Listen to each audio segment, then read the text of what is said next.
Yeah, that's right. Don't start a startup.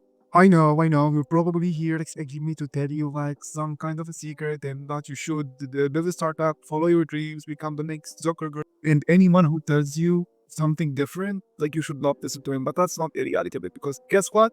I've been in your shoes. I tried to build a startup. I failed miserably. I worked for a startup in Silicon Valley for 4 years. And believe me, whatever bells and whistles like you saw on the social network does not really exist.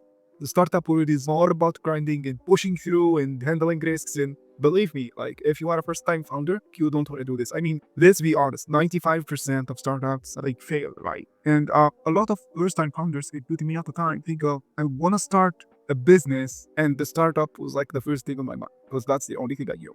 Took me a lot of experience and reflection and going through hardships to realize I'm making it hard. And one of the moments that affected me was just getting introduced to Alex Ramosi through his first book, 100 Million Offers. And Alex said something that resonated with me, which is like when you're building a business, you're basically trying to improve your odds.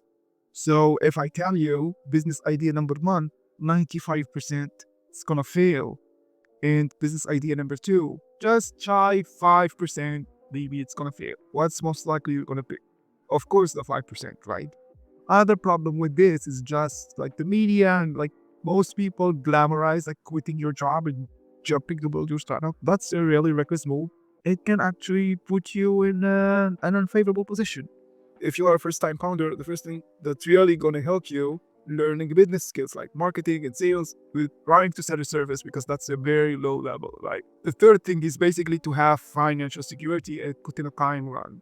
This is super important because one of my mistakes when I started this is like, yeah, I'm gonna raise money. That's the only way to do it. I need the money to build this. And that was not really a good thinking. So what I wish I would have done is basically build a service business, have cash flow, because believe me, startups are not fun when you don't know when your next paycheck is gonna come. After starting a business, making money, learning how to market, learning how to sell, learning service fulfillment, spotting problems, then what I would do, I would have like a runaway. That means amount of money that will cover me like for like a year or maybe 2 years. Let's say I'm gonna put a timeline on it.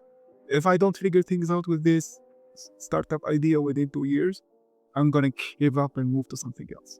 When you time the goal like this, and like when you have a plan, you will have a lot of fun because startups are just small bets, right? Like you don't even have to like quit your first job and rely on the savings. You can even like start testing on the side while keeping your full-time job. And this is something that I really wish I knew myself because it would have made things way easier if you ask. This minimal ideas, if something took off and start making money and maybe double your salary in terms of monthly revenue, then it would make sense that you can double down and maybe quit your job and focus on. One last thing that's super important is just you can't find good problems if you don't have work experience. And a lot of people are gonna bash me for saying this, but I don't believe anymore in student internships. If you are a student, you're not capable of starting a startup. You're not Mark Zuckerberg. Sure, you're gonna tell me, oh, my friend X did that, but that's an outlier. And the more you realize you're not an outlier, the better, because you will be rooted in reality and you will have a clarity how to improve your chances. What I wish I had done as a student instead is basically learn more, build those business capabilities, and move forward. And then as I start like gaining experience, I will eventually encounter problems. And when I spot a good enough problem with something, then maybe if software is the solution, maybe I would think about starting a tech startup. One last thing to remember, this is just my opinion. Make sure you like, subscribe, and I will see you inside.